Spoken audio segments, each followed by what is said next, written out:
दो कदम साथ चल के दिखा फिर जरा। इस वक्त मैं मौजूद हूँ बिहार की राजधानी पटना में और मेरे साथ बात करने के लिए मारूफ शायरा निखत आरा है, जिनका अभी ताज़ा शेरी मजमुआ मंजर आम पर आया है।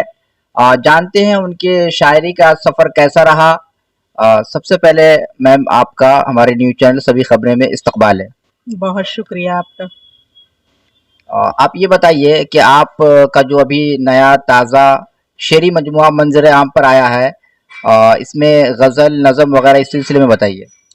हाँ, मेरा ये अभी शेरी मजमुआ जो है इन बिसात, ये राजभाषा उर्दू डायरेक्टरेट के माली ताउन से छप कर के आई है। बहुत शुक्रगुजार हूँ मैं उनकी। और मेरी जो पहली किताब थी वो 2018 में आई थी और जिसका नाम है रंगे ज़िंदगी। इसका लोकार्पण मैंने हिंदी साहित्य सम्मेलन में करवाया था। उसके बाद मेरी ये किताब दूसरी, ये शेरी मजमुआ है, ये उर्दू में है और पहली किताब मेरी हिंदी में थी।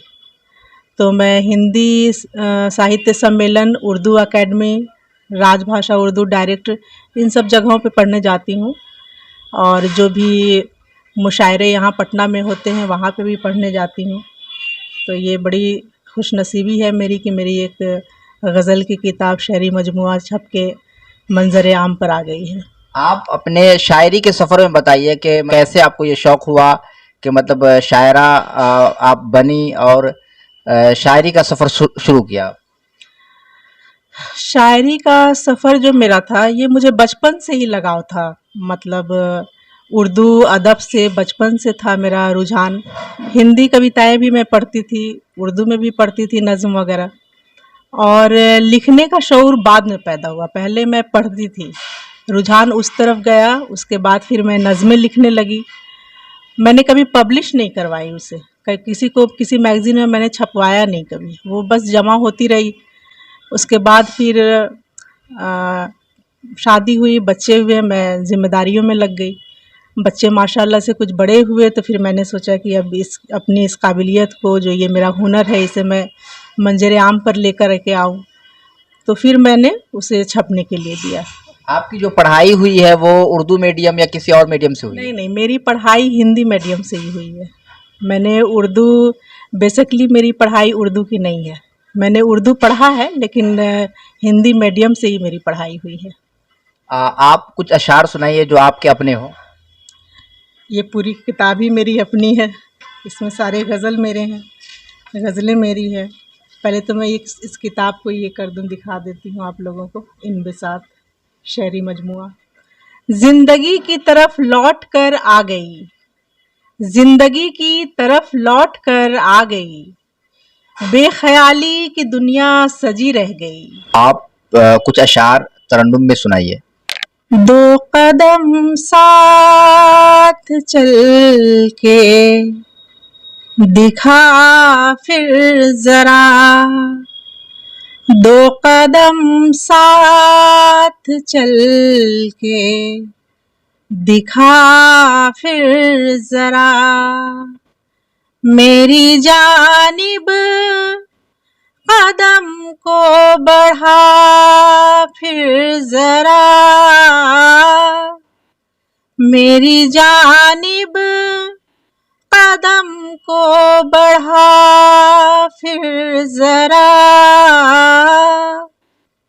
बुझ के भी ना बुझी उस तलब के लिए, बुझ के भी ना बुझी उस तलब के लिए, रूबरू आके जलवा दिखा फिर जरा। आप उर्दू अदब की छात्रा नहीं रही हैं, फिर भी हिंदी मीडियम से पढ़ने के बावजूद उर्दू शायरी कर रही हैं, लेकिन लोग उर्दू में मुस्तकबिल लोगों को नज़र नहीं आ रहा। उन लोगों के लिए क्या आप पैगाम दीजिएगा एक शायरा होने की हैसियत से? नहीं, उर्दू में मुस्तकबिल है, लोग इस पर अगर तवज्जो दे अपने बच्चों को, पहले तो बेसिकली उन्हें अपने बच्चों को उर्दू पढ़ाना चाहिए घर में। हिंदी, इंग्लिश और जो साइंस सब्जेक्ट है वो भी बहुत ज़रूरी है, वो दुनियावी है। और उर्दू भी दुनियावी, मैं इसे कहूँगी, ये भी इल्म दुनियावी ही है। अगर इसमें भी अगर आप चाहें तो आगे बढ़ सकते हैं, अदब में कुछ कर सकते हैं उर्दू में। उर्दू में इतने टीचर्स हैं, उनकी बहाली है, और भी उर्दू में लेक्चरर हुए हैं। तो ऐसा नहीं है कि उर्दू में कोई स्कोप नहीं है। हाँ, शायर के बारे में कहा गया है कि वो समाज का आईना होता है, तो क्या अभी जो मौजूदा शायर हैं वो अपनी जिम्मेदारी को निभा रहे हैं आप की नज़र से? हाँ, सब अपनी अपनी जिम्मेदारी सब अपने तरीके से निभा रहे हैं। ऐसा भी नहीं है कि वो कुछ नहीं कर रहे हैं। बहुत से शायर ऐसे हैं जो आज उर्दू अखबार निकाल रहे हैं, और सब अपने अपने तरीके से कुछ ना कुछ कर ही रहे हैं समाज के लिए, सोसाइटी के लिए।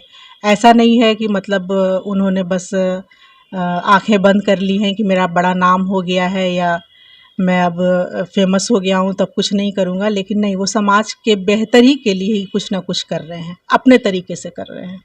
कोई आप एक शायरा होने की हैसियत से अपना पैगाम कौम के नाम और कौम के नौजवानों के नाम उर्दू के ताल्लुक से क्या दीजिएगा? कौम के नौजवानों के नाम एक शायरा की हैसियत से मैं यही पैगाम देना चाहूँगी कि उर्दू के फ़रोग़ के लिए जितना से जितना हो सके आप लोग करें। उर्दू हमारी ज़ुबान है, और ये क़तई ये नहीं समझे कोई भी कि ये बाहर की ज़ुबान है। ये हमारे हिंदुस्तान की ज़ुबान है, और ये दिल्ली में इस ज़ुबान दिल्ली में ही परवान चढ़ी ये ज़ुबान।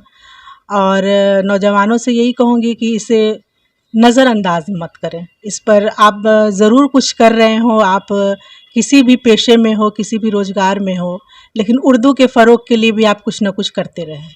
नहीं तो फिर ये हमारी जो ज़ुबान है ये आगे चल कर के फिर कहीं खो ना जाए। मुझे डर लगता है। औरतों से भी मैं कहूँगी, लड़कियों से भी कहूँगी कि उर्दू पे तवज्जो दें, पढ़ें लिखें।